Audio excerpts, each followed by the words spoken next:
Hello everyone. आज हम बात करने वाले हैं जो एमपीपीएससी मेंस है। ठीक है। ठीक है, एमपीपीएससी जो मेंस है, मेंस के जो पेपर 4 है। ठीक है, पेपर 4 पार्ट बी।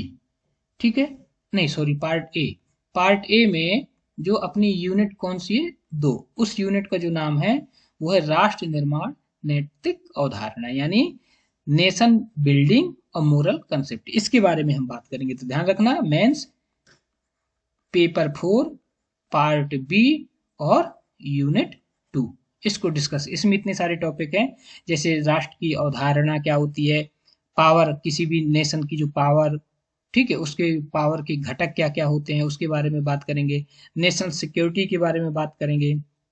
सभी देश के अपने अपने इंटरेस्ट होते हैं, ठीक है, और हर देश का अपना करेक्टर होता है, उसके बारे में बात करेंगे। नेशनल सिक्योरिटी बहुत महत्वपूर्ण है, इसके बारे में बात करेंगे। ठीक है, जो भी देश में ऑपरेशन संचालित होते हैं उनके बारे में बात करेंगे। सैन्य बल कौन कौन से हैं, उनके अंग, गुप्तचर एजेंसियों के बारे में बात करेंगे।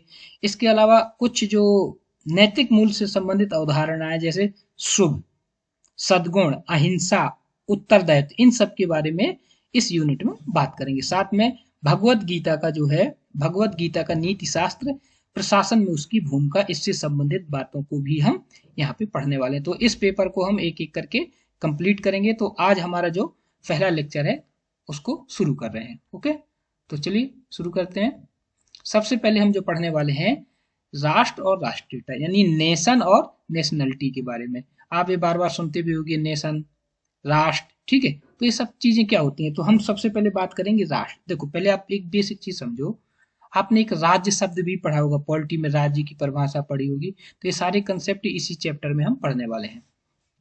तो देखो, राष्ट्र क्या है, शब्द आप पकड़ोगे हो जाएंगे। एक पकड़ो आप, लोगों का समूह और निश्चित भूभाग, ठीक है, तथा समान ऐतिहासिक, सांस्कृतिक और राजनीतिक चेतना। तो क्या समझे, राष्ट्र में क्या क्या चीजें शामिल हैं। Nation is a generally a group of people, यानी राष्ट्र में क्या है, राष्ट्र उन लोगों का समूह है जो निश्चित भूभाग में रहते हैं, और उनमें क्या है, एक समान ऐतिहासिक, सांस्कृतिक एवं राजनीतिक चेतना है। तो अब क्या क्या शब्द आपको पकड़ना है, कि लोगों का समूह, ठीक, दूसरा भूभाग है, और उनकी एक ऐतिहासिक विरासत है, संस्कृति है, कल्चर है, राजनीतिक व्यवस्था है। तो इन सबको जब आप इकट्ठा करोगे तो आपको राष्ट्र की अवधारणा मिलती है। राष्ट्र केवल जनसंख्या का समूह नहीं है, बल्कि साझा पहचान और राष्ट्रीय भावना का प्रतीक है। यानी सिर्फ आप ये नहीं कहोगे कि कहीं लोग रहते हैं तो वो राष्ट्र होगा, नहीं, उनके साथ उनकी ऐतिहासिक, सांस्कृतिक चेतना को भी शामिल करना है, यानी अमूर्त चीजों को भी शामिल करना है।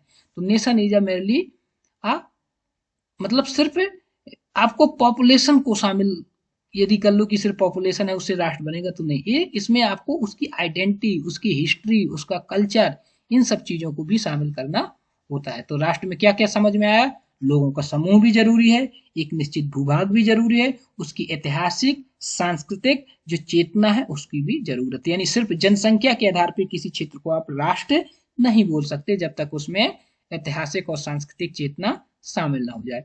इसमें विभिन्न जाति, जनजाति, समुदाय मिलकर एक राष्ट्र का निर्माण करते हैं। यानी राष्ट्र में कोई एक ही प्रकार के लोग नहीं होंगे, उसमें अलग अलग रेस के व्यक्ति हो सकते हैं, अलग अलग ट्राइब हो सकती हैं, और कम्युनिटीज भी शामिल हो सकती हैं। तो एक ही बेसिक अवधारणा थी जो राष्ट्र के बारे में। आप शब्द याद रखोगे तो काम चल जाएगा, कि लोगों का समूह, निश्चित भूभाग, ऐतिहासिक सांस्कृतिक चेतना, ठीक है, साझा पहचान, इसमें विभिन्न जाति जनजाति के समूह शामिल हो सकते हैं।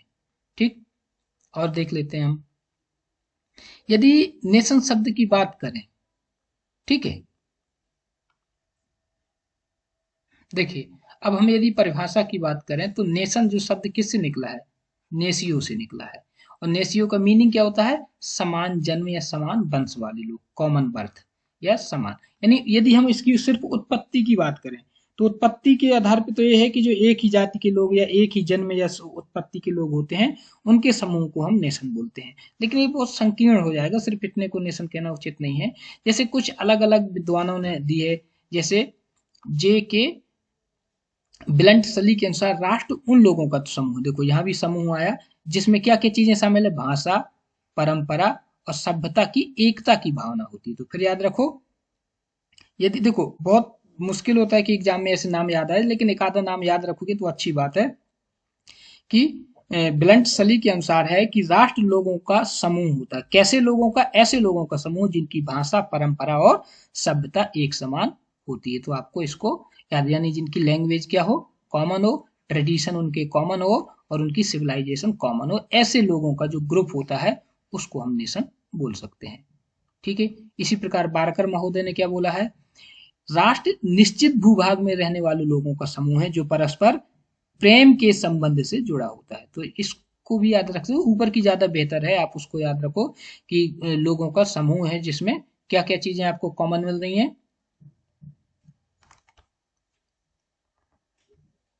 तो आपको लैंग्वेज, ट्रेडिशन, सिविलाइजेशन ये सब कॉमन मिले तो उसको हम नेशन बोल सकते हैं। ठीक है।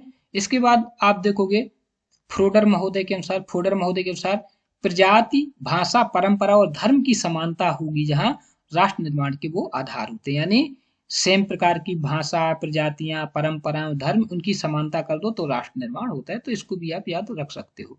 अब दो शब्द आपको मिल गए, एक मिला आपको राष्ट्र और दूसरा मिला आपको राष्ट्रीयता। इनको भी आप देख लो। तो राष्ट्र मतलब एक राजनीतिक इकाई आप समझ सकते हो जो स्वतंत्र राजनीतिक अस्तित्व को रखती है, और राज्य की स्थापना से राष्ट्र बनता है। पहले राज्य, फिर वो कह रहा राष्ट्र, उसको बोल सकते हैं। Nation possess political sovereignty. अब यदि हम राष्ट्रीयता की बात करें तो इसमें सांस्कृतिक और भावनात्मक चेतना जुड़ जाती है। राष्ट्र क्या हो गई? राजनीतिक हो गई। राष्ट्रीयता में स्वतंत्र राज्य आवश्यक होना नहीं है, क्योंकि ये आपके मन मस्तिष्क में हो सकता है। समान सांस्कृतिक राष्ट्रीयता बनती है, समान संस्कृति होगी। Nationality represent emotion. देखो इस शब्द को पकड़ लो, इसमें इमोशनल और कल्चरल यूनिटी आएगी नेशनलिटी में, और यहाँ पे पॉलिटिकल सोवरेनिटी हो जाएगा। ठीक। तो नेशन और नेशनलिटी, नेशन में क्या है? पॉलिटिकल सोवरेनिटी आ जाए तो वो राष्ट्र है, और यदि उसमें आप इमोशन, कल्चरल, हिस्टोरिकल, इस तरह की चीजें आप जो शामिल कर लो अपने मन मस्तिष्क में, तो उसको, जैसे हम कहते हैं कि हम भारत की राष्ट्रीयता, तो भारत में राष्ट्रीयता शब्द यदि आ गया तो एक इमोशनल कनेक्शन हो जाएगा। वो कल्चरल हो सकता है, हिस्टोरिकल हो सकता है, अपना ट्रेडिशनल हो सकता है, वो नेशनलिटी के अंतर्गत आएगा। लेकिन यदि हम पॉलिटिकल सोवरेनिटी की बात करेंगे, राज्य के रूप में बात करेंगे, तो हम उसको नेशन बोलेंगे। तो इन दोनों चीजों को आपको ध्यान में रखना है। आप यहां से समझ सकते हैं, देखिए एक शब्द राष्ट्रीयता, दूसरा है राजनीतिक स्वतंत्रता। यानी नेशन के अंदर नेशनलिटी प्लस उसको पॉलिटिकल इंडिपेंडेंस दे दो तो वो नेशनलिटी क्या है? सोच है, आपका ट्रेडिशन, आपका कल्चर, आपका हिस्टोरिकल बैकग्राउंड जो आपके दिमाग में चल रहा है, वो सब क्या है? नेशनलिटी में आएगा। अब उसको आप क्या दे दो? उसको आप दे दो पॉलिटिकल इंडिपेंडेंस।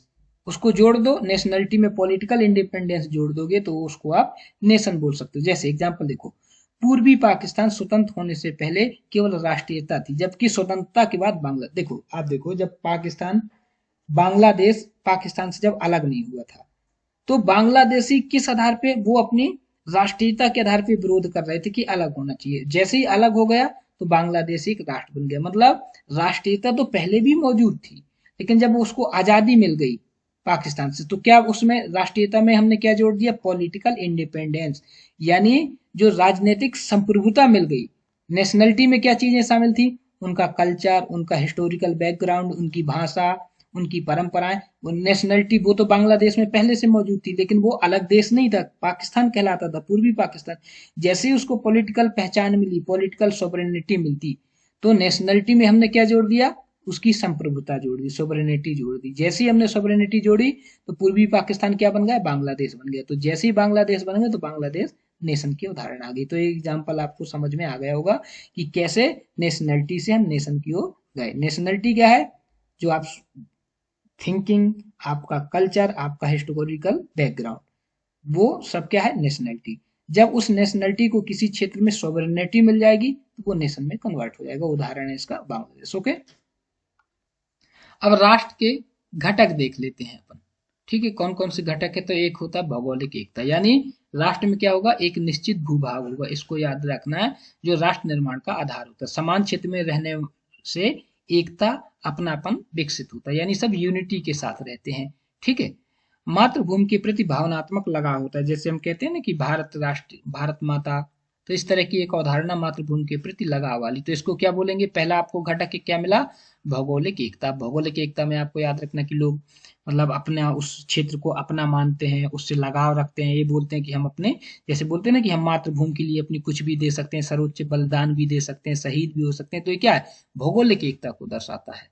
तो पहला घटक हो गया इसका भौगोलिक एकता। दूसरा क्या है, समान इतिहास। समान इतिहास है मतलब राष्ट्रीय चेतना इससे विकसित होती है, साझा संघर्ष उपलब्धियां लोगों को जोड़ती हैं, ऐतिहासिक स्मृतियां राष्ट्रवाद को मजबूत करता है। जैसे हम क्या है, भारतीय स्वतंत्रता आंदोलन के बारे में पढ़ते हैं, उन शहीदों के बारे में पढ़ते हैं, उनके योगदान को पढ़ते हैं, किस प्रकार से उन्होंने अंग्रेजों के अत्याचार को सहा, अत्याचार के विरुद्ध आवाज उठाई। इससे क्या है, इतिहास पढ़ने से एक यूनिटी, राष्ट्रीय चेतना की, हमारी मतलब देश के लिए, हमारी मातृभूमि के लिए किस प्रकार से लोगों ने बलिदान किया। तो ये क्या है, जो हमारा इतिहास है, जो हमारा कल्चर है, उन सब से भी हमारे अंदर यूनिटी की भावना आती है। तो समान इतिहास राष्ट्रीय चेतना को विकसित करता है। उदाहरण में आप लिख देना, बस इतना ही लिख देना कि जो समान इतिहास की भावना है वो राष्ट्रीय चेतना को विकसित करता है। उदाहरण के रूप में भारतीय स्वतंत्रता आंदोलन, बस इससे आपका काम चल जाएगा। धर्म की समानता, सिमिलरिटी ऑफ रिलीजन, इससे भी कई बार, लेकिन इसको आप बिल्कुल वो नहीं मान सकते कि हर जगह ये चीज लागू होगी। क्यों, क्योंकि आजकल धर्म निरपेक्ष है। धर्म की समानता, समान धार्मिक विश्वास सामाजिक निकटता को बढ़ाते हैं। धार्मिक राष्ट्रीय, जो धार्मिक राष्ट्र एकता राष्ट्रीय भावना को मजबूत करती है। हो सकता है, लेकिन आज की जो संदर्भ में बात करें तो आधुनिक लोकतंत्र राष्ट्रों में धर्म एकमात्र आधार अब नहीं रह गया। क्यों, क्योंकि हर देश में अनेक धर्मों के लोग रहते हैं। तो थोड़ा सा अब इस वाली जो एकता की, धार्मिक एकता की भावना जो है कमजोर हुई। तो अब पहला भौगोलिक, दूसरा ऐतिहासिक, तीसरा धार्मिक। तो धार्मिक आधुनिकता में आप लिख सकते हो कि उतना लागू नहीं होता। प्रजातीय एकता की यदि बात करें तो कुछ देशों में आप देखोगे कि कुछ विद्वानों ने समान प्रजाति को राष्ट्र निर्माण का एक आधार माना है, कि एक ही प्रजाति के लोग एक साथ रह के साझी एकता की भावना के साथ में रहते हैं। आधुनिक युग में मिश्रित समाज है। आजकल जितने भी आप देखोगे तो डाइवर्स है समाज, एक ही प्रकार की रेसेस नहीं, विभिन्न प्रकार की रेसेस मिलती हैं। तो इसको भी, पहले ऐसा था कि एक ही प्रकार, एक ही धर्म के आधार पर राष्ट्र नेशन की भावना आ गई, ठीक है, एक ही रेस के आधार पर। लेकिन अब देखो अलग अलग प्रजाति के लोग मिक्स होते हैं, ग्लोबलाइजेशन है। एक देश में हर देश में मतलब ऐसा तो नहीं है कि सिर्फ उसी प्रजाति के लोग रहे, जैसे भारत के लोग पूरे दुनिया में फैले हुए हैं। तो कहने का मतलब अब मिश्रित समाज है, तो थोड़ा सा इसको भी कमजोर, लेकिन आप बोल सकते हो कि राष्ट्र प्रजातीय आधार पर भी राष्ट्रीयता पाई जाती है। इसके बाद आप देखोगे समान राजनीतिक आकांक्षा, यानी जैसे लोकतंत्र को मानने वाले, स्वतंत्रता, समानता, न्याय के आधार को मानने से जो राष्ट्रों का निर्माण होता है, तो इसको आप लिख सकते हैं समान राजनीतिक आकांक्षा रखने वाले। नागरिक समान राजनीतिक भविष्य की चाह रखते हैं। अब यानी जो लोकतंत्र के समर्थक होंगे वो अपने पूरे देश को एक यूनिट के रूप में ट्रीट करते हैं, ठीक है। तो लोकतंत्र या स्वतंत्रता, समानता जैसे आदर्श से इनको आप लिखोगे कि समान राजनीतिक आकांक्षा से भी आप राष्ट्र की अवधारणा को विकसित कर सकते हैं। इनके अलावा और भी चीजें हैं जो राष्ट्र की भावना को विकसित करते हैं, जैसे भाषा, परंपरा, संस्कृति। इनसे भी लोगों में अपनत्व बोल सकते हो, लोगों में एकता की भावना आती है, ठीक है। समान संस्कृति राष्ट्रीय पहचान को मजबूत करती है, यानी कॉमन कल्चर, जो नेशनल बिल्डिंग या नेशनलिटी की जो आइडेंटिटी है ना, उससे क्या है, कॉमन कल्चर से और मजबूती मिलती है। तो भाषा, परंपरा और कल्चर, इन सबको आपको दिमाग में रखना है कि इससे भी होता है। परंपराएं समाज को एक सूत्र में बांधती हैं, एक ही परंपरा को मानने वाले लोग हमेशा एकता में रहते हैं। अब दो शब्द आपको बार बार मिल रहे हैं, नेशन और स्टेट। तो स्टेट तो आप पॉलिटी जब पढ़ोगे तो उसमें पढ़ा होगा राज्य की अवधारणा, राज्य की परिभाषा आप पढ़ोगे पॉलिटी में। तो राज्य किसको कहते हैं, जहां पे जनसंख्या हो, उसको जमीन हो, वहां पे सरकार हो और सरकार को संप्रभुता। ये चार चीजें जहां पे मिलेंगी, चार घटक मिलेंगे, ये चार घटक बोले जाते हैं किसके, राज्य के। यदि पॉलिटी की भाषा में आपसे कभी राज्य की परिभाषा पूछी जाए तो किसको बोलेंगे, जहां पे जनसंख्या हो, क्षेत्र हो, सरकार हो, संप्रभुता। जैसे भारत क्या है, पॉलिटी की लैंग्वेज में एक राज्य है, लेकिन एमपी राज्य नहीं है। राज्य क्यों, क्योंकि एमपी में जनसंख्या तो है, क्षेत्र भी है, सरकार भी है, लेकिन उस सरकार को संप्रभुता हासिल नहीं है। संप्रभुता का मतलब है कि मध्य प्रदेश गवर्नमेंट को भारत सरकार के अनुसार ही निर्णय लेने पड़ते हैं। तो राज्य उसको कहते हैं, जैसे भारत एक राज्य है, क्यों, क्योंकि भारत के पास जनसंख्या है, भारत के पास क्षेत्र है, भारत के पास सरकार है, और भारत अपने डिसीजन खुद ले सकती है, भारत सरकार। तो जो ये चार घटक जिसके पास है उसको हम राज्य बोल सकते हैं। तो राज्य क्या है? पॉलिटिकल एंड लीगल इंस्टीट्यूशन होता है। राज्य जो है बिना राष्ट्र के भी हो सकता है। राज्य होने के लिए चार चीजें मिल जाएं, ठीक है, तो वो राज्य बन जाएगा, वहां राष्ट्र की भावना हो या ना हो। और राष्ट्र जो है, आप राष्ट्र की जो भावना है ना, वो कोई पॉलिटिकल यूनिट नहीं, एक तरीके से इमोशनल यूनिट है, ठीक है। और एक है, बस दो शब्द पकड़ लो, नेशन की भावना इमोशनल यूनिट, और स्टेट क्या है? पॉलिटिकल यूनिट है, ठीक। राष्ट्र बिना राज्य के हो सकता है, जैसे अपन ने कहा पूर्वी पाकिस्तान पहले था, पूर्वी पाकिस्तान पहले था, अब वो क्या बन गया? बांग्लादेश। जब वो बांग्लादेश बन गया तो वो राज्य बन गया। लेकिन जब वो बांग्लादेश नहीं था, लेकिन वहां पे राष्ट्र की भावना तो थी, भले वो आजादी के लिए लड़ रहे थे, तो उसी राष्ट्र की भावना के आधार पे तो वो आजादी के लिए लड़ रहे थे ना। जब वो आजाद हो गया अपनी राष्ट्र की भावना के आधार पे, तो उसको राज्य कह दिया। क्यों? क्योंकि अब बांग्लादेश के पास संप्रभुता है। पहले बांग्लादेश किसके अधीन था? पाकिस्तान के अधीन था, तो उसको संप्रभुता नहीं थी, तो हम राज्य नहीं बोल सकते थे। तो यही लिखा है कि राष्ट्र जो है बिना राज्य के हो सकता है। यानी बांग्लादेश जब पाकिस्तान में शामिल था तो वो राज्य नहीं था, लेकिन राष्ट्र की भावना वहां पे मौजूद थी। तो ये इमोशनल है यूनिट है, और एक पॉलिटिकल यूनिट है। बस आपको दो चीजें दिमाग में रखना है, तो आपसे गलत नहीं होगा। देखो अभी हमने क्या क्या पढ़ लिया। नेशन किस शब्द से आया है? नेशियो शब्द से आया है, लैटिन। समान जन्म वाले लोग पहले एक राष्ट्र मानते थे, समान डिसेंट, समान वंश वाले लोग। लेकिन यदि अपन डेफिनेशन की फार्मूला देखें, तो नेशन, यदि नेशनलिटी में आप पॉलिटिकल इंडिपेंडेंस, संप्रभुता शामिल कर दो, तो उसको हम नेशन बोलते हैं। यानी जैसे एग्जाम्पल मैंने क्या दिया था? बांग्लादेश का। बांग्लादेश संप्रभु हो गया जब पाकिस्तान से अलग हो गया, तो वो नेशन बन गया। राष्ट्र का आधार केवल धर्म अब नहीं है वर्तमान में, क्योंकि बहुत ज्यादा बहुप्रजातीयता, और मल्टी, मतलब आप ऐसे बोलो डाइवर्सिटी आ गई है। चाहे वो कल्चर के आधार पे डाइवर्सिटी हो, चाहे वो रिलीजन के आधार पे हो, चाहे वो रेसिस के आधार पे हो। तो अब इस समय जो राष्ट्र की अवधारणा है, आधुनिक राष्ट्र है, उनमें डाइवर्सिटी है, यानी यूनिटी इन डाइवर्सिटी की अवधारणा को स्वीकार किया गया है। तो हमने नेशन में क्या क्या पढ़ लिया? ज्योग्राफिकल, भूगोल हो उसका, भूभाग हो उसकी history, religion, culture, political aspiration, common identity और नेशनल यूनिटी। इन सबको मिला दोगे तो आप नेशन में ये शब्द याद रखोगे तो काम आपका चल जाएगा, कि भौगोलिक, ऐतिहासिक, धार्मिक, cultural, political aspiration, common identity and national unity. तो आपको एक कुछ क्वेश्चन आप देख सकते हैं, ऐसे क्वेश्चन पूछे जा सकते हैं, ठीक है। आपको समझ में भी आ गया होगा, यही हमने पढ़ा है अभी। यहाँ भी देख सकते हैं, राष्ट्र केवल एक राजनीतिक इकाई नहीं है, बल्कि सांस्कृतिक एवं भावनात्मक अवधारणा है, ठीक है। पॉलिटिकल इकाई नहीं है, क्योंकि उसमें कल्चरल हिस्टोरिकल बैकग्राउंड जोड़ोगे तभी आएगा उसमें, ठीक है। हमने जो चीजें पढ़ी, एक बार फिर से रिवीजन आप देख सकते हो, यही चीजें पढ़ी हमने, ठीक।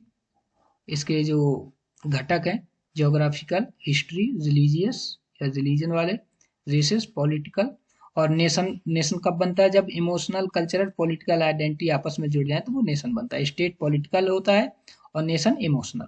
भारत का जो आधार है वो डाइवर्सिटी वाला है। तो आजकल जो मॉडर्न स्टेट है वो सब डाइवर्सिटी है। ऐसा नहीं है कि केवल एक ही धर्म या एक ही रेसेस के व्यक्ति हो, डाइवर्सिटी से मिलता है। तो ये आज ये बेसिक था।